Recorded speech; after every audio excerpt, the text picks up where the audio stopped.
Let me ask you something. How many times did you try to explain yourself to someone who already decided not to understand you? Not once, not twice, many times. You explained your intentions, you explained your actions, you explained your silence, you wrote long messages, you replayed conversations in your head, you searched for better words, because maybe, just maybe, if you explained it perfectly, they would finally see you clearly. But they didn't. And slowly something inside you became tired. Not angry, not loud, just tired. Tired of defending your name. Tired of correcting lies. Tired of proving your heart. Listen carefully. There is a trap hidden inside the need to explain. At first it feels noble, it feels honest, it feels right. I just want them to understand me. But sometimes, the more you explain, the weaker you look. The more you defend, the more they attack. Because when you keep explaining, you are sending one silent message: I need you to approve my identity. And that is a dangerous position. There is a different kind of power in this world.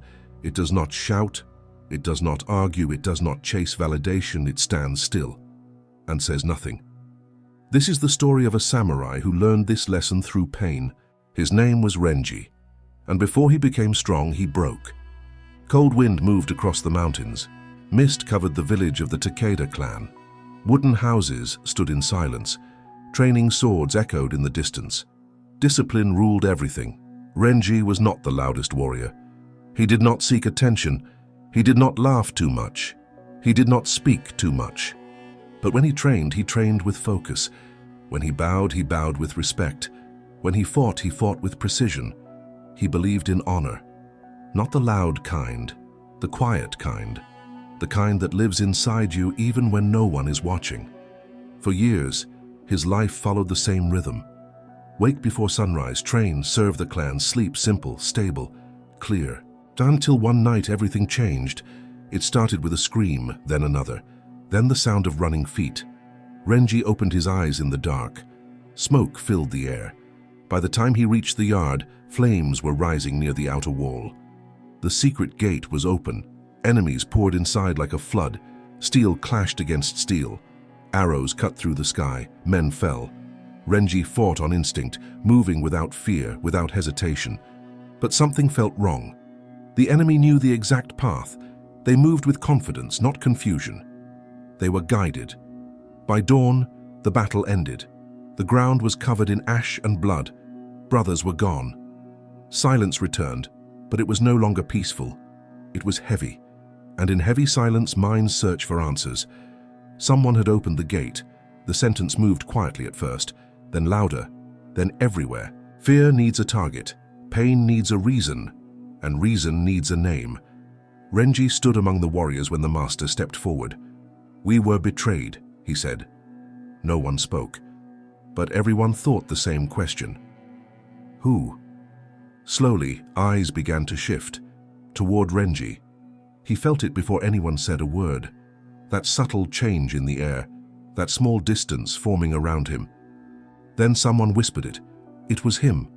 No proof, no witness, only suspicion. And suspicion spreads faster than fire. Renji's heart beat heavily in his chest, not from guilt, from shock. The master looked at him directly. "Did you open the gate?" Time slowed. Every breath felt loud. Every stare felt sharp. "No, master," Renji answered. His voice was steady, but doubt had already entered the room. That night, Renji could not sleep. He replayed everything in his mind. Where was I? Who saw me? Did I miss something? When you are accused, even if you are innocent, your mind searches for mistakes. He told himself, "I did nothing wrong." But another voice whispered, "Then why are they looking at you like that?" The next morning, conversation stopped when he approached. Small pauses, small glances. Each one felt like a blade. So he decided to explain. Because that is what good people do, right? They clarify, they correct, they defend. He went to the elders and bowed deeply. He described his movements. He explained his routine. He gave details. They listened. They nodded. But their eyes were not fully convinced. And Renji felt something new growing inside him. Her need. A strong need to make them believe him, and without realizing it, he stepped into an invisible prison, the prison of explanation. At first, he believed the truth would be enough, so he repeated his story, to the elders, to the warriors, to anyone who would listen. The first time they listened carefully, the second time politely, the third time they asked new questions. If you were in the tower, who saw you? Why were you alone? How did the enemy know the signal? Each question felt reasonable. Each one also carried doubt. Renji answered calmly, respectfully. But the more he explained, the more details they demanded. The more details he gave, the more suspicious it sounded. Because when someone keeps defending himself, people stop looking for truth. They start looking for cracks. Days passed. Renji stopped feeling like a warrior. He started feeling like a suspect. When he walked through the yard, conversations lowered in volume. When he trained, eyes watched him. Not with admiration, with caution. Haru approached him one evening. "You must fight harder to prove it," he said. "Trying is not enough, you must convince them." Convince them. The words echoed in Renji's mind. That night he could not sleep. He sat against the wooden wall, staring at the dark ceiling. His mind replayed every conversation. I should have said it differently. I should have spoken stronger. He began editing himself, correcting himself, improving his defense. Slowly, he stopped asking one important question. Why am I fighting so hard to control what others think? In the following weeks, Renji's training changed. His body was still sharp, but his mind was not present. While holding his sword, he imagined arguments. While practicing strikes, he imagined speeches. His focus was divided, and a divided mind is a weak mind. One afternoon during sparring, he hesitated for 1 second. Just 1 second. It was enough. The wooden blade struck his shoulder. Pain woke him up. That pain was not only physical, it was clarity. He was no longer training to grow, he was training to prove something. Later that evening, he walked past 2 young warriors. "He looks nervous," one whispered.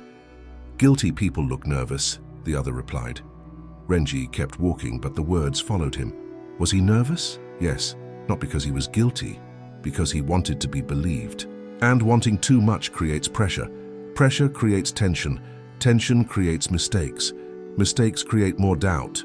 The prison was tightening. He was no longer fighting enemies outside. He was fighting thoughts inside. He felt alone among his brothers. No one openly attacked him, but no one fully trusted him either. It is a strange pain to stand in a group and still feel isolated. One night, younger soldiers approached him. "You were on watch again last week," one said. "Strange coincidence," another added. Renji opened his mouth to explain, then paused. Why am I explaining this again? Still, he did. More timelines, more logic. When they left, he felt drained, as if every word took energy from him. Explaining yourself again and again is like pouring water into sand. A week later, during a meeting, an elder stood up. "We cannot ignore suspicion," he said. The room grew tense. Renji's heart beat faster. Another chance to defend, another chance to convince. He stood and spoke clearly. Detailed account, logical explanation. When he finished, silence filled the hall. Then someone asked quietly, "If you are innocent, why are you trying so hard?" The question cut deeper than any accusation. Why are you trying so hard? Something cracked inside him. Not pride, not anger, something softer. For the first time, he questioned not his innocence, but his need. Why do I need them to see me correctly? Why does their doubt shake me so much? Why am I losing myself trying to fix their vision? That night he walked outside the village. Cold air touched his face. The mountains stood silent in the distance. He kept walking, away from noise, away from eyes, away from words. When there is no noise outside, the noise inside becomes louder. You are losing respect. You must fix this. You cannot let them think that. His mind was a battlefield.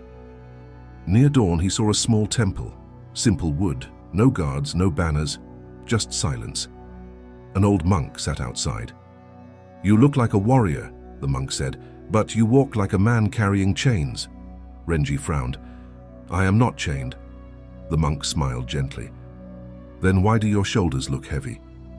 For the first time in weeks, Renji did not defend himself. They think I betrayed my clan, Renji said. Did you? The monk asked. No. Then why are you suffering? Renji hesitated. Because they do not believe me. The monk poured tea calmly. Does your honor live in their minds? Silence answered the question. Steam rose into the cold air. Renji felt the weight of his own attachment. If a dog barks at the moon, does the moon bark back? The monk asked. No, Renji replied. Why? Because it is the moon. The monk nodded. It shines. It does not argue. Renji resisted. But what if the moon fell? The monk looked directly at him. Are you the moonin or a man begging dogs to understand light? When Renji returned to the village, nothing outside had changed.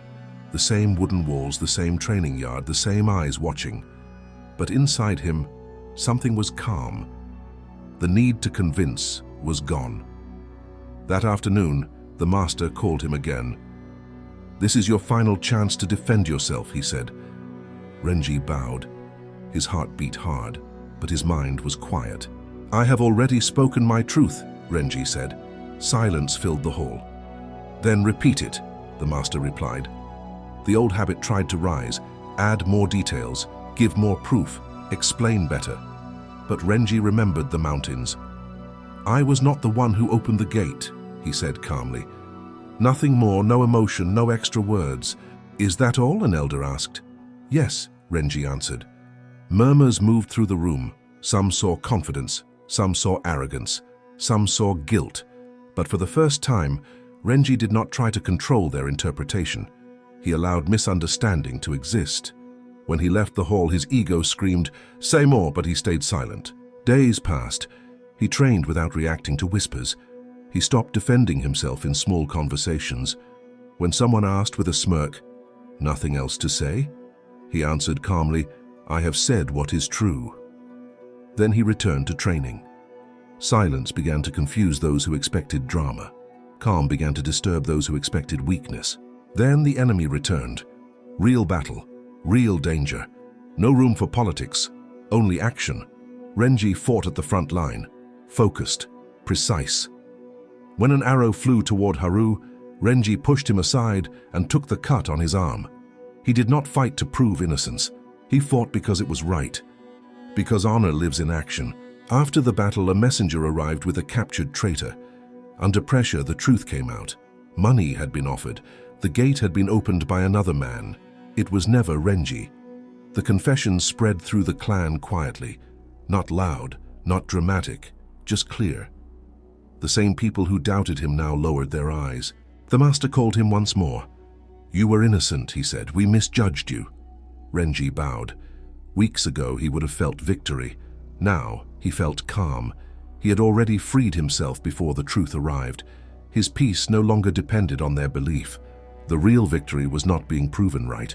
It was not losing himself while being doubted. Later, he returned to the monk. The truth came out, Renji said. The monk smiled. You walk differently. Renji asked, why did they believe me only after I stopped trying? The monk answered, when you chase approval, you signal insecurity. When you stand steady, you signal strength. Fear needs validation. Certainty does not. Years later, Renji became known not only for skill but for presence. He did not argue. He did not over-explain. When a student asked, how do I make people respect me? Renji replied, you do not make them. Respect begins when you stop begging for it. And when asked what to do about lies, he said, let your life answer. Now this is for you. You will not always be understood. You will not always be believed. But your peace is more important than winning arguments. If you are wrong, correct yourself. If you are right, stand steady. Speak your truth once, then build in silence. Weak people argue to win. Strong people act and move on. That is strength. That is control. That is freedom.